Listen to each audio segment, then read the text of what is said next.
Hello दोस्तों। तो स्वागत है आपका हमारे चैनल मैथ्स विद एंड अस में। तो आज हम लोग स्टार्ट करें ज्योमेट्री का पहला चैप्टर समरूपता। समरूपता को पढ़ने से पहले आपको दो टर्म्स अच्छे से पता होने चाहिए। पहला तो अनुपात, दूसरा समानुपात। अनुपात क्या होता है? अनुपात दो सजाती राशियों के बीच की तुलनात्मक संबंध को अनुपात कहा जाता है। दो सजाती राशि, और आपको मैं रफ वर्क बता देता हूँ। सजाती राशि अर्थात जैसे ए अनुपात बी। अब ये एक सजाती राशि है क्योंकि ये अल्फ़ाबेट से। अब ये संख्या है 4:2। ये ये संख्या है। अब इसे तो हम अनुपात बोल नहीं सकते क्योंकि ये सजाती राशि नहीं है। तो सजाती राशि अर्थात या तो अल्फ़ाबेट होंगे या तो संख्याएं होंगी। ओके, एक ही जगह के होंगे। ठीक है दोस्तों, एक तो अनुपात अनुपात पता होने चाहिए। दूसरा समानुपात। समानुपात क्या होता है? दो अनुपातों के बीच का अनुपात को हम समानुपात कहते हैं। अर्थात इसमें ये जो है ये होता है। अनुपात को हम लोग ऐसे भी लिख सकते हैं, A/B। ये भी अनुपात के रूप में लिख सकते हैं। समानुपात क्या होता है? A/B = M/N। अर्थात ये इसके बराबर है। ये पूरा इसके बराबर है। और ये जो इक्वल टू का साइन है इसको समानुपाती कहते हैं। ओके, आखिर हम समरूपता पढ़ क्यों रहे हैं? हमने सर्वांग क्षमता पहले पढ़ी है। सर्वांग क्षमता क्या होती है दोस्तों? सर्वांग क्षमता हम सेम त्रिभुजों में देखते हैं, अर्थात सेम हो, उनका आकार सेम होता है। लेकिन समरूपता क्या होता है? उनका आकार तो सेम होता है, मतलब वो या तो त्रिभुज है या त्रिभुज है, ये सेम आकार के हैं, लेकिन उनका साइज डिफरेंट होता है।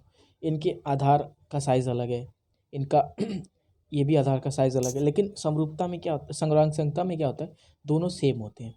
ठीक है दोस्तों। ओके, अनुपात को ना हम मेनली इंग्लिश में रेशियो बोलते हैं। ठीक है, और समानुपात को हम बोलते हैं प्रपोर्शन। ठीक है, अब पहले हम अनुपात निकालना सीखते हैं।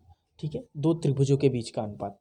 उदाहरण के तौर पे हमें दो त्रिभुज ले सकते हैं, ले लिए ABC, और यहाँ पे PQR, और हमने BC पे एक लंब डाला है AD। ठीक है दोस्तों, जो 90 डिग्री फॉर्म कर रहा है। ओके, और यहाँ पे PM डाला है। ठीक है, अब हम इन त्रिभुजों का अनुपात निकालेंगे। देखो लिखा है कि इन्हीं दो त्रिभुजों के क्षेत्रफल का अनुपात हमको निकालना है। अब पहला तो हमें ये होना चाहिए, पता होना चाहिए त्रिभुज का क्षेत्रफल क्या होता है। हाफ गुणे आधार इंटू ऊंचाई। ठीक है, आधार आधार क्या होता है आपका? ये BC, ये आपका आधार है जो इस त्रिभुज को आधार दे रहा है, और इसका QR है। ओके दोस्तों, अब ऊंचाई क्या है? जो हमने लंब डाला है PM, और इसमें AD, यही इसकी ऊंचाई है। ठीक है दोस्तों, अब देखिए हमने ABCD, त्रिभुज ABCD का आधार BC है जो हमने अभी बात किया, और उसकी ऊंचाई AD है। ठीक है दोस्तों, ऐसे हमने त्रिभुज PQR का आधार QR है तथा उसकी ऊंचाई PM है। ओके, अब हमने क्षेत्रफल निकाला।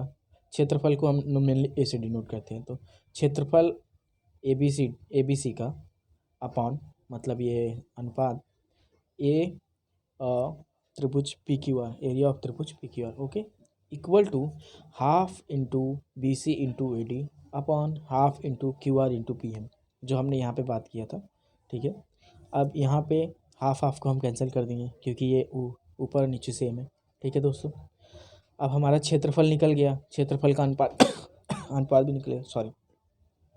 क्षेत्रफल ऑफ त्रिभुज ABC अपॉन क्षेत्रफल ऑफ त्रिभुज PQR is equal to BC into AD upon QR into PM। तो इस आधार पर हम ये कह सकते हैं कि दो त्रिभुजों के क्षेत्रफलों का अनुपात, ये देखिए दो त्रिभुज के क्षेत्रफलों का अनुपात उनके आधारों और संगत ऊंचाइयों के गुणनफल के, संगत ऊंचाई मतलब संगत ऊंचाई ये हो गई और आधार ये हो गया। ठीक है दोस्तों, ऊंचाइयों के गुणनफलों के अनुपातों के बराबर होता है, अर्थात ये गुणनफल हो गया उसका, ऊंचाई इंटू आधार। ठीक है, इनके अनुपात जो होगा वो इनके क्षेत्रफल के अनुपात के बराबर होगा। ठीक है दोस्तों,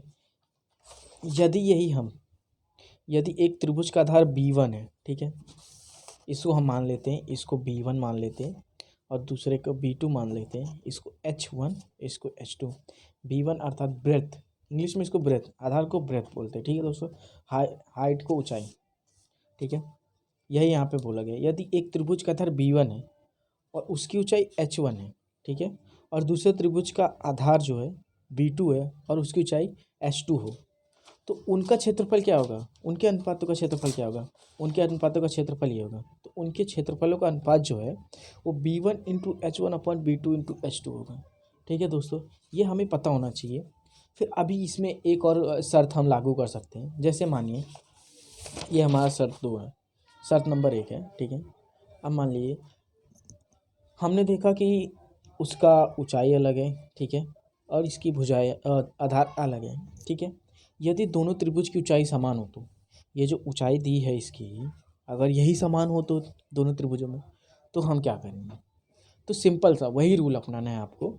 जैसे क्षेत्रफल ऑफ त्रिभुज ABC अपॉन क्षेत्रफल ऑफ त्रिभुज PQR बराबर half into BC into H upon half into QR into H। अब मैंने H क्यों लिया, PM का मान क्या है, H लिया है, ठीक है, और AD का मान H है, तो दोनों H ले लिया, ठीक है दोस्तों। यहाँ पे लिखा भी है। अब हम इन दोनों को कट कर देंगे रील।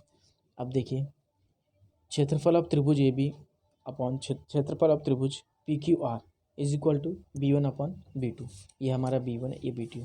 तो इसके आधार पे हम क्या कह सकते हैं, इसका गुणधर्म क्या आता है, समान ऊंचाइयों वाले दो त्रिभुजों का क्षेत्रफल उसके अनुपातों के, उनके संगत आधारों के अनुपात के बराबर होता है। अर्थात अगर ऊंचाई सेम है तो उनके क्षेत्रफलों का अनुपात क्या आएगा, उनके आधार के क्षेत्रफल से अनुपात से हम पता कर सकते हैं उनके क्षेत्रफलों का अनुपात। ओके दोस्तों, ये आज का आपका ये होमवर्क है, आप एक बार प्रैक्टिस करके देखिए, नहीं तो हम नेक्स्ट क्लास में इससे ही डिस्कशन स्टार्ट करेंगे। तो ये नेक्स्ट क्लास में हम देखते हैं, ठीक है। आप पहले एक बार इसको ट्राई कर लीजिए, आ जाए तो अच्छा है। यदि दोनों त्रिभुजों का आधार समान हो तो, ये मान लीजिए इस बार हाइट नहीं समान है, इस बार त्रिभुजों का आधार समान है, तो आप समझ सकते हैं कैसे आ सकता है, ठीक है दोस्तों। नेक्स्ट क्लास में आप इस चैनल पे देख सकते हैं, ठीक है दोस्तों। Thank you.